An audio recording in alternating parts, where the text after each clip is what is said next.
Welcome back to Bloody Good Besties, or welcome if you are new. I'm Millie. I'm Gabby. And I'm Shada.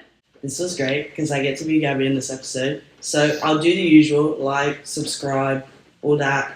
I like true crime. Gab loves true crime, and Shada hates true crime. Right? True. Very good. I did good, huh? Mm-hmm. Okay, so it's Christmas! Christmas! As you can tell. As you can tell, for those of you who are listening, there is a nice North Pole sign. There is some twinkly lights in the background. We've got a tissue box, which is like Santa's belt. We're all dressed Christmassy. I have like a weird snood on. We all wear red. It's very Christmassy. I feel like Christmas is the time to be tacky, silly, and have fun. Yeah. So there is no beautiful ornaments here or... You know, They it's are just beautiful. tacky plastic, and I think it's fantastic. Tacky plastic and fantastic. There you go, got it. Put on a t-shirt. And why am I still in the middle, Millie? So I'm the host today. Yay! We swapped seats because it is my turn to tell a story with my iPad. Before I start, trigger warning. There is strong language, violence against a minor. Please listen with care. Okay, bit of background before we go into this, because you guys know me, viewers don't know me. Born and raised in Croydon. Thank you. It's a small place in South London. So today's story I bring you from Croydon.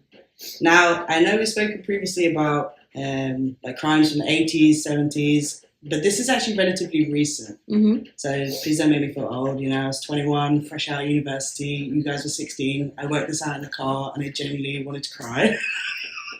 So I vividly remember this case, right?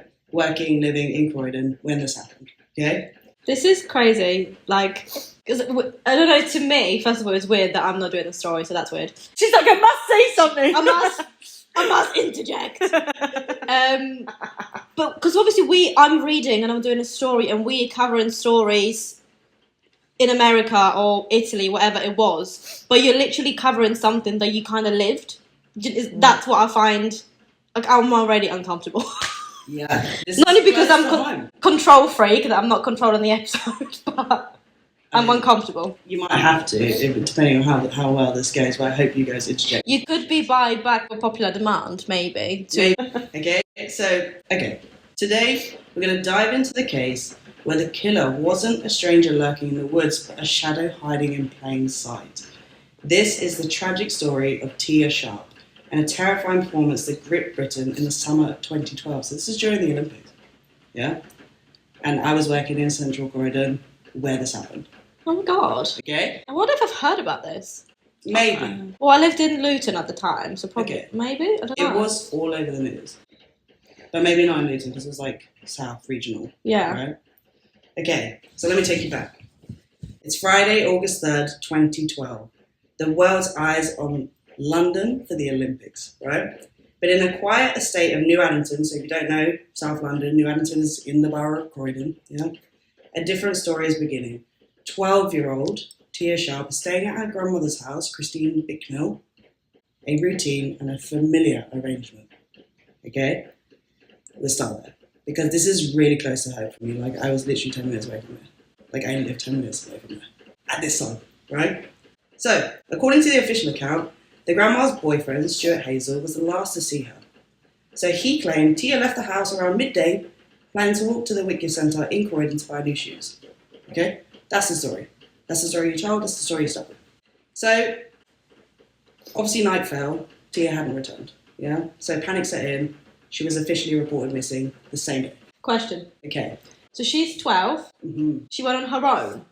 Yeah. My point is 12 and going on her own. Is it the 2012 thing? To me, that's questionable. I don't know how people brought up their kids, but 12 is quite young. What year are you when you're in Year 8. I think I went to town. I went to We're town friends, myself. though. I think I went to town at that age. Yeah, but you also live in the village, True. not Croydon. True.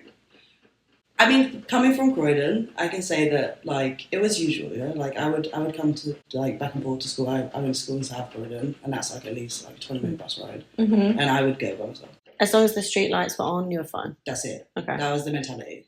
Yeah. And also, like we've said in other cases, they were older, they didn't have CCTV. You have CCTV here, right? You have all the protection. This is not like uncommon for kids to be wandering. I mean, they're still wandering around. Okay. Okay. So she was officially reported missing on the 3rd of August in the evening. Yeah, she didn't come home. Nobody could find her. Outpour. So that's like, we call it day 0. Okay. Mm-hmm. So the week following, a search erupted. Yeah, so, and this is where, okay, everyone can say stuff what they want about Croydon, but the Croydon people, when shit goes down, they gather, yeah? They proper gather. It's like a proper community, like Kronks, like, they gather, yeah? So, police officers, even those on Olympic duty, were called off to search for this girl, yeah? Wow. Hundreds of volunteers around Croydon went to go search the areas, the woods, up by, like, Coombe Lane, Shirley, all this, like, everywhere. There was, like, proper... Everyone gathered. I was working in the McDonald's in Centre Croydon. People came in to put posters in the window, and we were like, every shop front, this girl's face was plastered everywhere. Like, everybody was looking for her, right? So, even her own family was out, obviously, like, literally from dusk till dawn, searching for her, yeah? So, like I said, I had a poster up in my own McDonald's. Like, I was like, yeah, put the poster up, put it on everybody's window. Like, every single shop was lined with these missing posters, right? This was, like, not normal for someone to go missing in Croydon, yeah? So, at the epicentre of the chaos was the house in the Lindens. So, Lindens is like an area in New Hampton. It's like an estate, yeah? So, standing on the doorstep, facing the camera, was the grandmother, so Christine, and her partner, Stuart. So, they were both incredibly close to, like I said, it's a normal arrangement. Like, she used to go stay around her grandma's house, right? And it's like common. They were incredibly close to her. She idolised both of them. So, loved them as if they were her parents. Like, it was an often thing. She would stay there. She would go to school from there. Like, it was normal, right? From the beginning, the police were cautious. So, obviously, this was the last place she was seen alive, right? So, the house became a key focus. So, the first attempt, essentially, they searched the house. Obviously, like, looking for anything, looking for, like, a message and know if she had maybe run off, because this is common with, young kids. Teenagers, right? yeah, to run away. Yeah, right? So this made me thinking, okay, it's another runaway. So they searched the house, they performed a quick visual check, looked up in the loft hatch, peered into the dark space, and concluded basically the house was empty. There was no sign, no trace that she had run away, like, nothing was packed, none of her stuff was missing, everything was normal, right? So during this time, the grandma's boyfriend, Stuart, basically came forward as, like, the family representative. Yeah, so he was doing a lot of the speaking to the TV, to the newspapers, the pleading, like, find my baby. Question. Yeah. The sleuth that I am. Mm-hmm. So he's a boyfriend, so step granddad. Yeah, like step granddad, yeah. How long were they together? Do we know? Is it known? I don't think it's super known, because I did also look for this information. Because you said, please look for my baby girl, so it sounds like he was speaking of her as if he's been around in the picture for a long time. Yeah, I don't think it's like not public record, but like she idolised him. So good relationship. Yeah. Okay, cool. Like they genuinely got along. Like there was no beef. No one said anything. Like he was like granddad. Okay. Cool. Like there was a relationship, really close relationship between her, him, and the grandma. Yeah. Mm-hmm. Like co-parenting, I guess. Yeah. Okay. So during this time, obviously, he came forward. He was the spokesperson for the family. When I say a masterclass, he delivered a masterclass in grief. Yeah. Now, like I said, vividly remember this. I remember the TV pleas. You tend to see it when people go missing. The family make a plea on telly. They'll be sat behind that table and they're like, please find my girl. Any information, come forward. Rewards are given, like all sorts, right? So obviously the family comes on camera. The whole family's crying, and him too, right? Like the whole family's like visibly upset. Yeah. Like, okay, hold on. It's him. You've just given it away because you went masterclass. It's the granddad. It's Stuart. I'm not even trying to hide what's going to happen, but you got to hear the whole story. You're raging. Like honestly, it was so bad. Well, this is why I've just picked up on it because, there's something. Yeah, that's why I said how long has it been in the picture, all this stuff. Because let's face it. If it's a husband and wife thing, the husband is always the first one. And I do find it's the ones that are like, please find them. Not always, but just when someone's acting too much, I'm like suspicious. I think when people insert themselves in an investigation, you know why they do it. They stay close so they get all the information.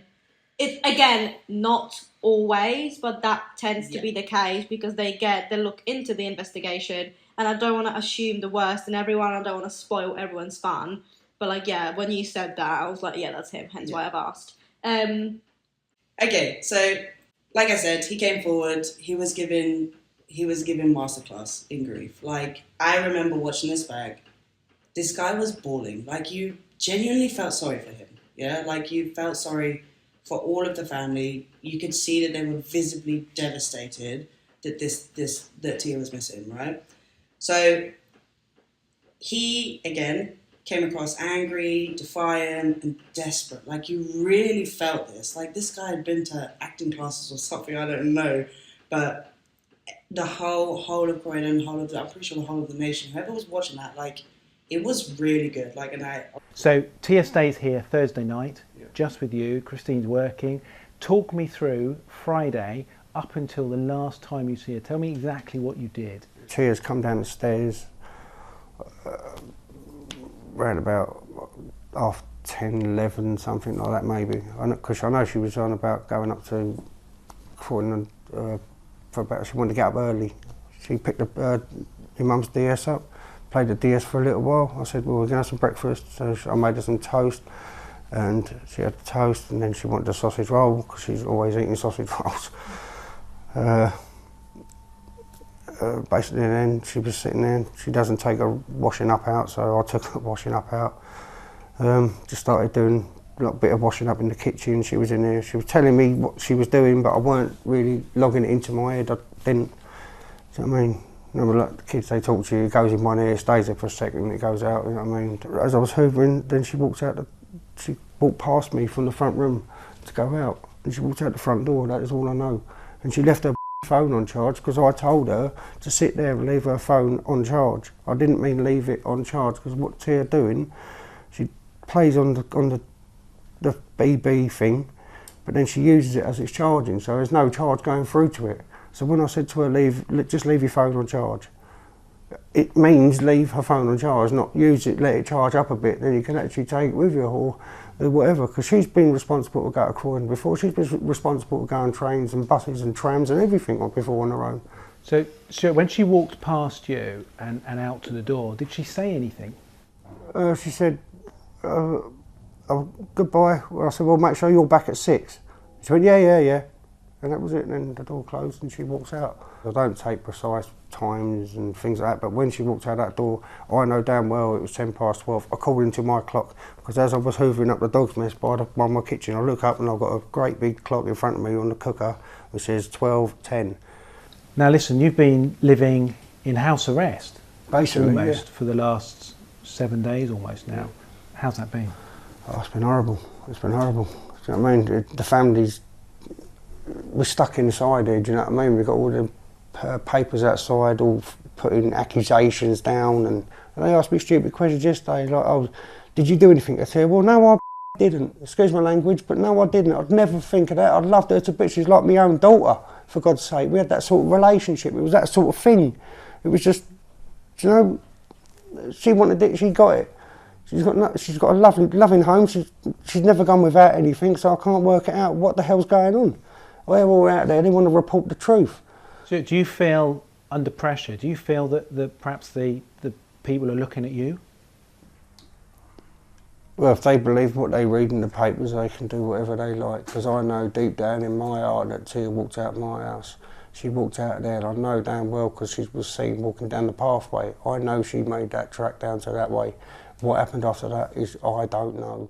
So Stuart says on TV, and I quote, "I know deep down in my heart that Tia walked out of my house. Someone out there has got her.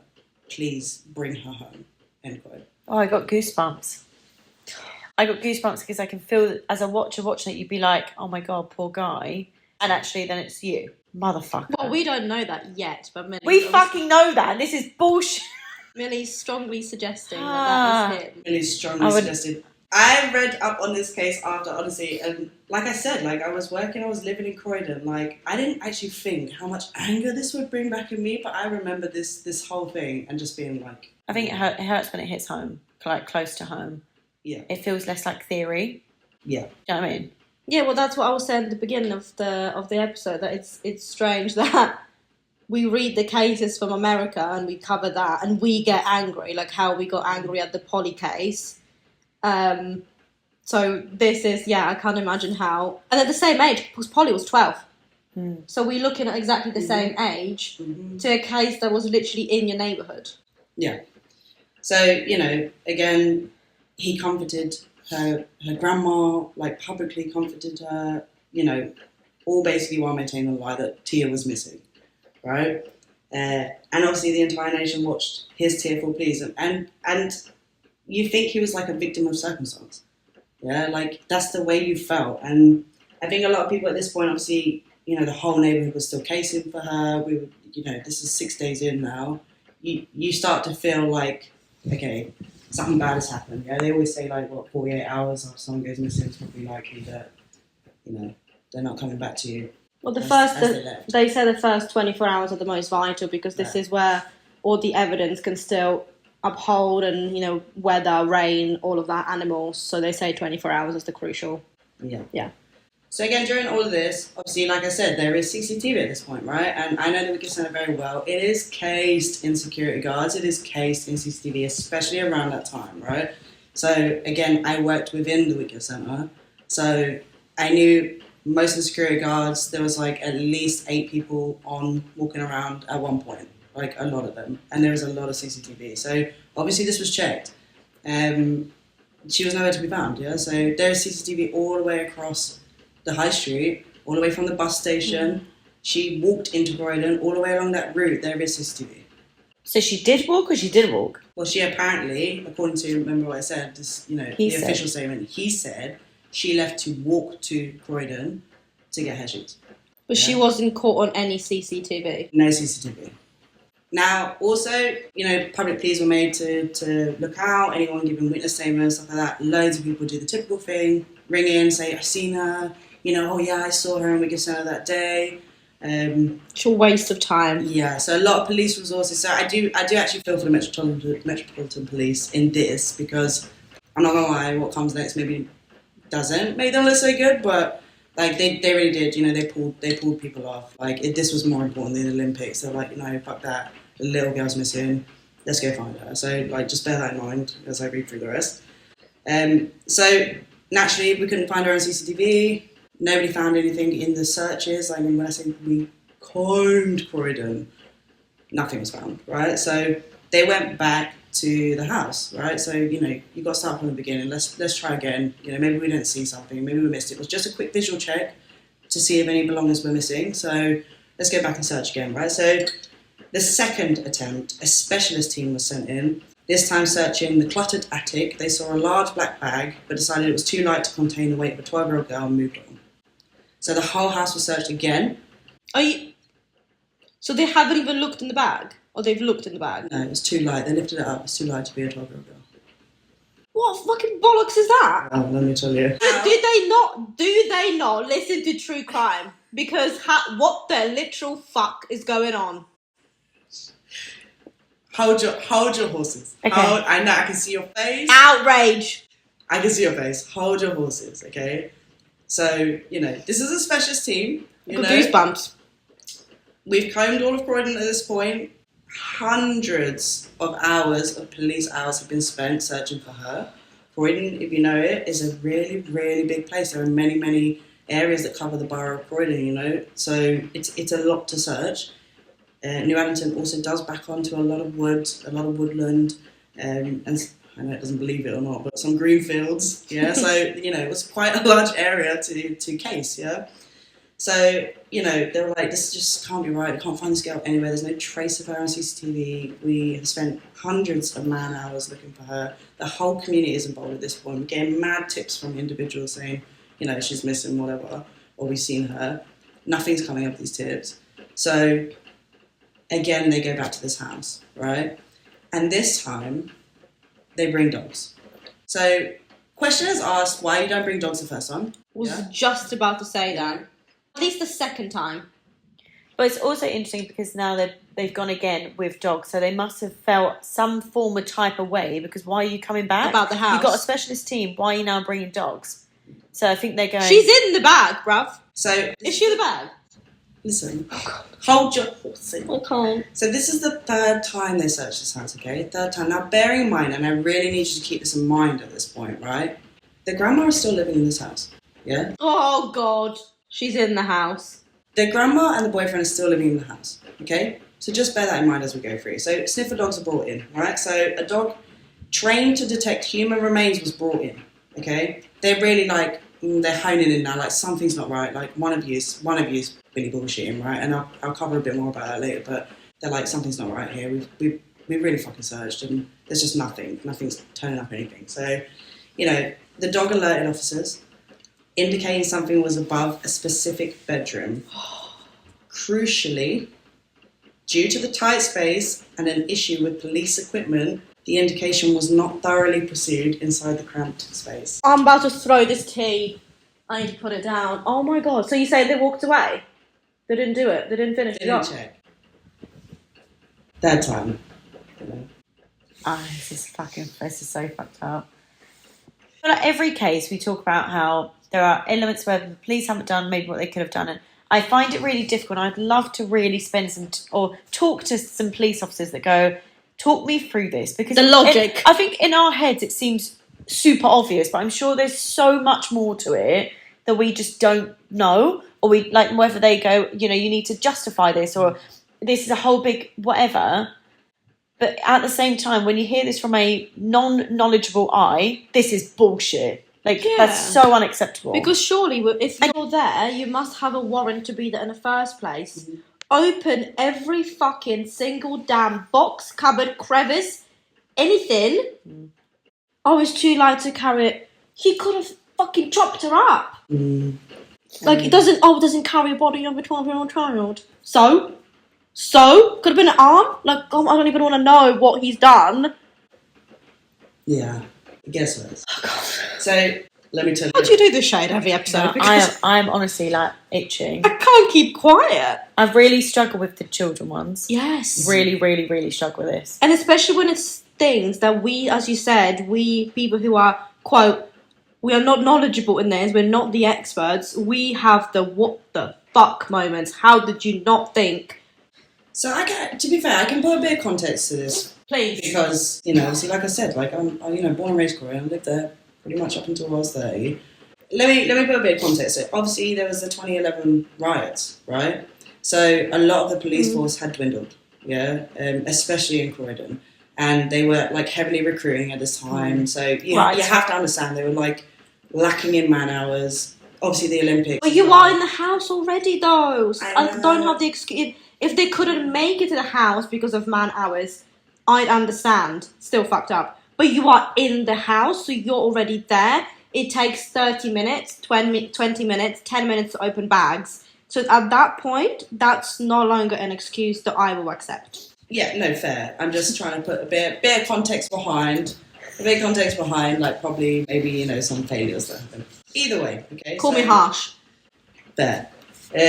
So the perfect alibi was not just created through Stuart's lies, but through a series of agonising, nearly there police oversights. So the search went on. One way to call it. Yeah. So the search went on and built a foundation of deception. So the family were weeping in the kitchen while secrets remained just one thin ceiling away. So remember, this is all televised, yeah? I remember these searches on the family home. I remember vans being outside. Like, this is really not far away. Well, the cameras were in the house? No, just like outside on the home? doorstep. Yeah. Right. So this is like, I really remember this stuff. I vividly remember the vans on the road. I remember the press. Like, I remember everything. You know, we get to day 7 now. So she's officially been missing for a week, right? So weeks passed. The national sympathy was immense. But the police were growing frustrated, naturally, yeah? They knew something wasn't right. And a decision was made to execute a thorough 4th final search of the property on August 10th, right? Oh, here's the mess up there. Okay. What again? Pre-warning. It's not good. Okay? Is there a trigger warning? Trigger warning. As the detective re-entered the small terrace house, they noticed what some family members had dismissed, i.e. the grandma who was still living there. And I don't know any other way to describe this smell. Like, if you've ever smelled a dead mouse, like Shayna will know, like I was like obsessed with this smell, and I thought something had died in the wall, because it is such a really distinct Like rotting smell. corpse. Yeah. So, some family members had dismissed, i.e. the grandma, a profound and sickening smell of decay. Now, bear in mind, this is August, so the heat had amplified that stench. This time there was no mistaking it. It was coming from above. So an officer, and I really feel sorry for this officer, like genuinely, an officer climbed the ladder, wrenching open the loft hatch one last time. Now, bear in mind, he'd been up there already. That's what I'm saying. Wrenching open the loft hatch one last time, he moved aside the insulation and the discarded belongings deep within the suffocating darkness of the attic / loft. Wrapped tightly in black bed sheets and a plastic bag, they found the severely decomposed body of Tirsha. And she'd been up there the whole time. She'd been up there the whole time. So she's never left the home, like he said. He must have killed it in the house. Yes, yeah. Oh my God, this actually makes me feel a bit teary. I think this is the first case where I feel quite emotional about this one. It's so sad. It's so sad. I mean, this is what I'm angry. I'm not sad. I'm I can't even tell angry. you it gets worse. Yeah. In my eyes. Alright? So the horror was absolute. Right? You feel it. I felt it. Everybody watching felt it. Spent hours searching for this girl. This girl's poster was up in my store. Like, the missing girl hadn't left. She'd been hidden in her own home for 7 days. So, the moment the discovery was made, surprise, surprise, Stuart vanished. Fucking steward. Yeah. So he fled the house and the area, and basically leaving behind his facade of grief. He's like a man on the run at this point. And a frantic manhunt followed. So again, the people of Croydon did what they did best, and literally within a matter of hours they found this guy. Really? The Croydon people found him, not the police. Yeah, the Croydon people basically found him, alerted police. He was taken in. That was it. Yeah. Did you know where they Walden, found him? in the park, which is neighbouring to Croydon. Well, just sitting, chilling, or... I'm trying to fucking run off. Trying to run off, trying to stay low key. Literally within hours. I also wonder if he was avoiding things because of cameras and stuff like that, so he wanted to take rural routes. I mean, good point, yeah. I mean, rural in Croydon is not a thing, but like... I'll be nice. To be fair, there is a route without cameras. Yeah, but it's a bloody long road, yeah, so... I love that you know that. So, the identity of the killer, the man who had comforted Tia's grieving family and lied to the world for a full week, was revealed. It was the grandmother's partner, the man they know as Stuart Hazel. The subsequent investigation, now this is the worst bit, revealed the devastating truth. So, trigger warning, bear with. Hazel had a secret, sinister obsession with Tia. Evidence suggested that he had attacked her, and when resisted, he silenced her. So the man who wept for a week, basically, in the end, was sentenced to 38 years in prison for her murder. But let me tell you a little something, okay? This is the worst bit, frankly, from my perspective. So when they actually did this full search and they found the body, they also found hidden in door frames, stuff like that, like SD cards and memory cards. And basically he had an infatuation with her. She was so decomposed that they couldn't tell how she died. Yeah, so they couldn't give cause of death.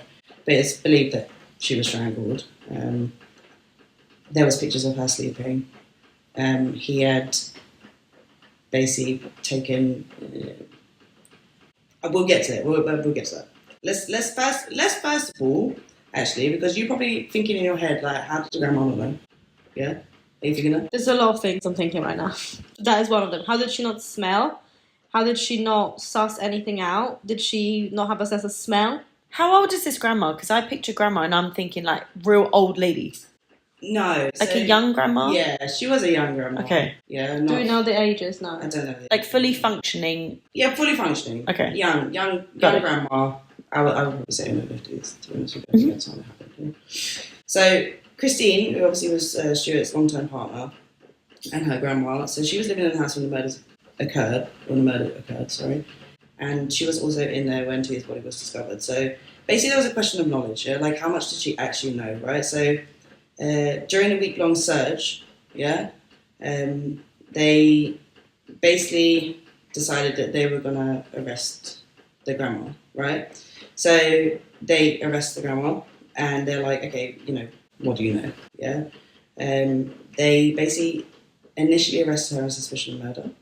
So same as him. Mm-hmm. But later it was released that basically no charges were ever brought to her because... no evidence that she was involved.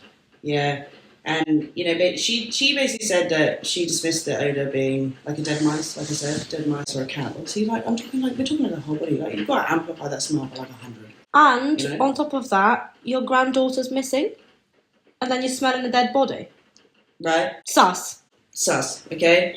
So basically, it was established that, she basically said it was dead mice or cat. There was no definitive evidence that she had been in the loft or knew that Hazel had been in the loft. Basically, it was possible also that Hazel was a controlling and abusive partner and had carried out the concealment without her knowledge. Yeah. So basically, he would rely on her genuine belief that Tia had gone missing. Yeah. So there was no charges brought to her. The police concluded there was insufficient evidence to prove that she had any knowledge of the crime before the discovery. Yeah. So that was my main question. I was like, how the fuck did you not know? Yeah. Like, how the fuck did you not know? That smell. Honestly, I can't explain it. Like that's. I don't know if you ever smelled it. and it must have just. It's even like rotten like meat or something like. Like something like when meat goes off, it's still that sort of stinky smell. Like it's, but I can't imagine what a dead body would smell like. But I'm sure it's worse than that.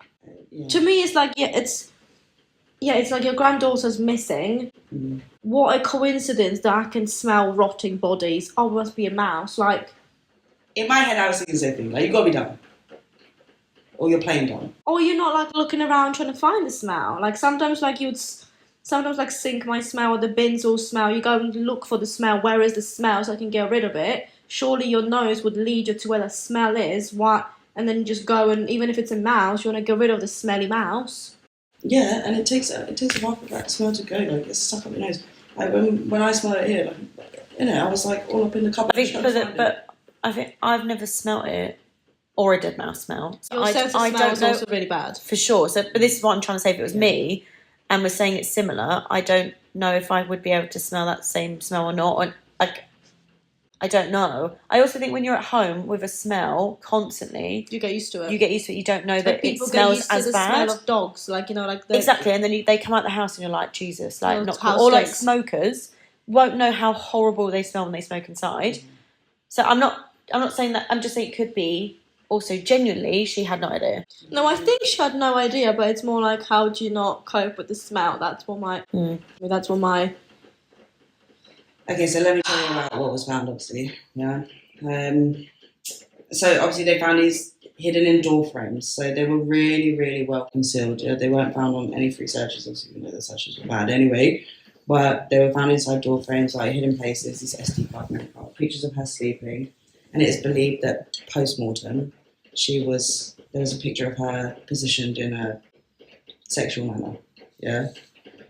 So this is where probably like motive comes in. Yeah. So he had an infatuation with her. He had taken some of these pictures where obviously she didn't know, and they were in very compromising positions. So God, my hands are in fist just by default. Honestly. I'm just sitting there like. Yeah. So like I said, it was believed that he had then. It's gone a step further. He had made an advance to physically do something. She had Fought back, and he killed her. Yeah. So is that the police's theory? Unofficially, or were you just suspecting now? I mean, not officially really, because if you go against like what he had stated to the police, and that's what the police came out with publicly, that is publicly, okay. basically what happened. Yeah. So like I said, he was sentenced to 38 years for murder.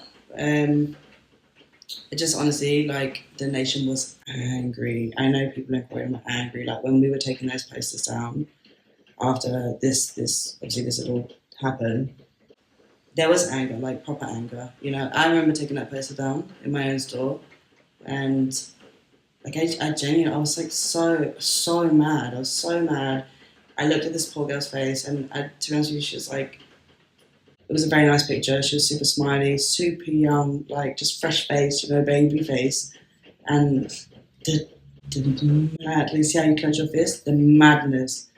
As I was taking down this poster, I was so mad. I was like, how dare you? Like, she trusted you. And it goes back to the fact that, like I said earlier, like she idolized them like he was a granddad to her. Like, that's, you know, like, stress. So, any other questions? Because there were other arrests made from this that I can tell you about. Go on. So naturally, her mum was also arrested. Yeah. So her biological mum, Natalie Sharp, was briefly arrested on suspicion of perverting the course of justice, but she was also released without charge, and police later clarified that this was literally just procedure to allow them to get into her home quicker to search it. So this is where I said, like, I know the police made boo-boos, but they also did other stuff that would get them in quicker and try and search, and like I said, bring in man-hours and stuff like that. So her stepdad was also arrested. But again, released without charge. Again, I think it's believed for such reasons. And basically, the conclusion was made that Stewart acted alone in the murder and concealment of Tia Sharp, and the whole tragic sort of week-long search was finished. And it, again, just passed all over the news, especially the local news. There were good things that came out at the back of this, I don't believe it or not. But naturally, off the back of such a failure in the Metropolitan Police, there was procedural changes that followed this.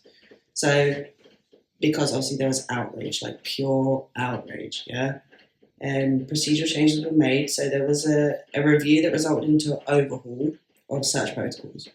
So after this, search protocols were redone, aiming to ensure that basically, and this is another thing, human error wouldn't compromise forensic search again. Yeah, so the police were forced to learn a crucial lesson: is never trust the word of those present at a crime scene. So I think that's the main thing. Also now, they are also taken away from the crime scene as part of this protocol. So you don't keep them, you don't question them in the crime scene, you remove them from the crime scene and then question. And then especially when a child is involved. And to treat every property search as a comprehensive forensic exercise. So not just a visual search, they have to, if they're going to search somewhere, has to be a comprehensive forensic search. Yeah?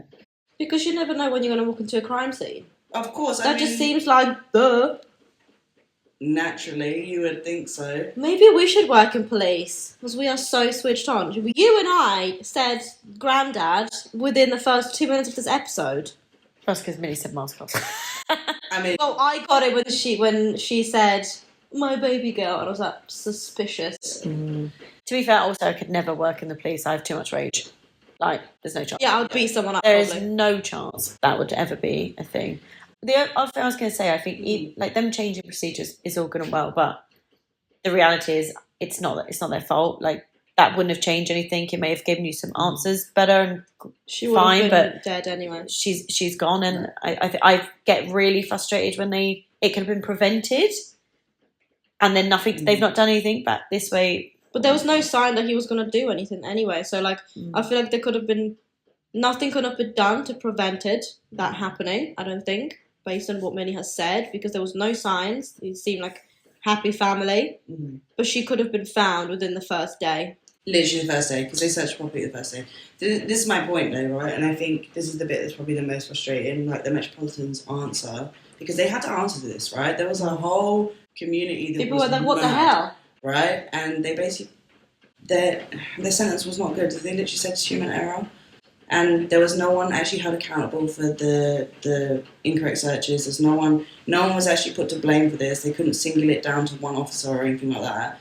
And I get that, but at the same time, like, you let this guy, and it's what's worse is that you let this guy for a whole week put himself all over the TV, all over the news, you know, playing a victim, like, bring my girl home, like literally playing a victim, being like Mr. Famous.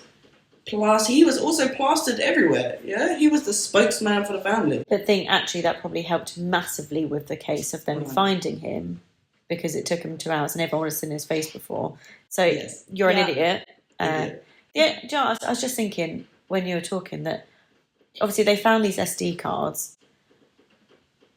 Honestly, I honestly feel like in that most horrible way, I'd rather not know. That is so gruesome and such a horrible memory to live off.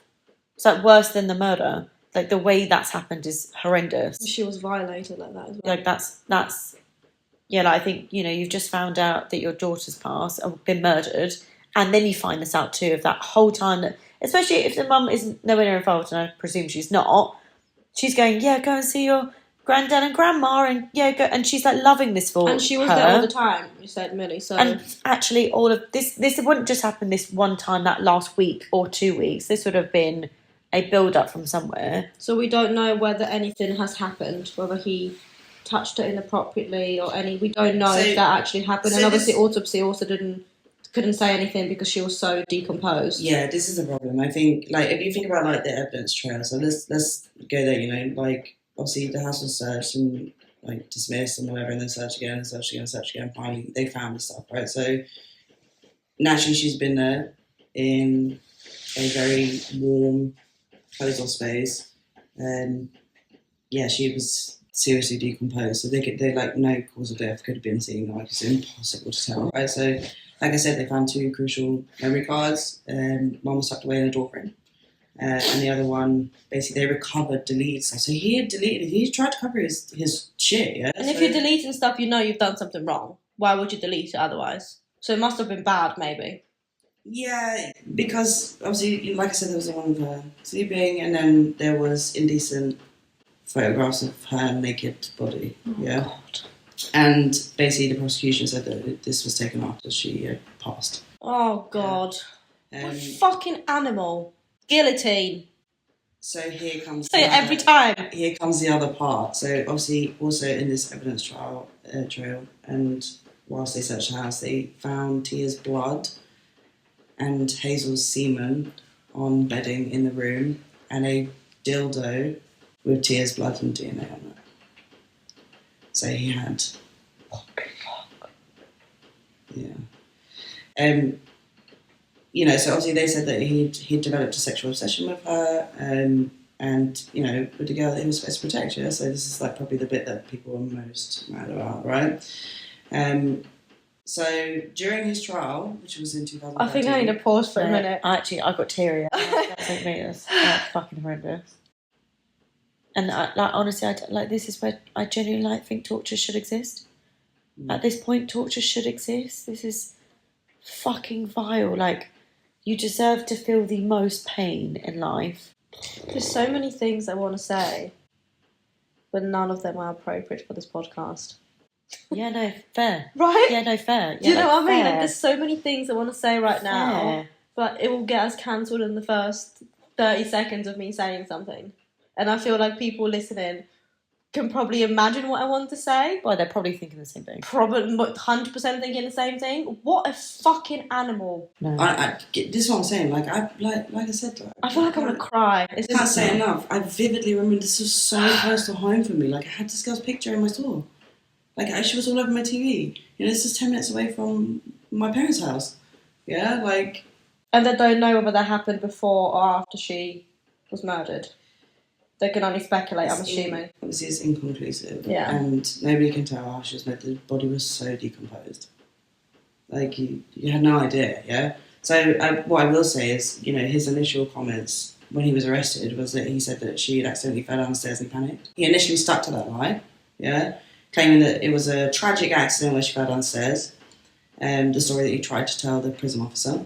But obviously 4 days of graphic, damning evidence after they had properly searched the house and they found all this other stuff, his performance finally cracked. So on the 5th day of the trial, he changed his plea to guilty of murder, as he should.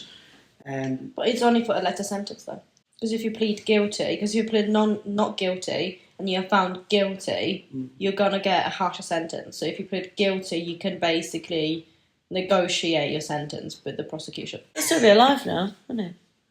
So he has 38 years in prison. He has to serve a minimum of 38 years before parole can even be considered put to him. Parole? No chance. In whose eyes? They won't give him parole. So, you know, that's the unfortunate story of Tia Sharp and the conclusion of my very close to home Croydon story. So, yeah. I mean, fair play, first time hosting, and this was a horrible case. Yeah. It was, not fun. I'm not going to lie. Not reading back up about it. Obviously, this is some time ago now, you know. I'm old. I was 21. I was, like, young. But I didn't realise how much of this I, like, properly remembered. Like, I fully remember groups of people out searching. I fully remember watching this on TV. I fully remember watching his plea.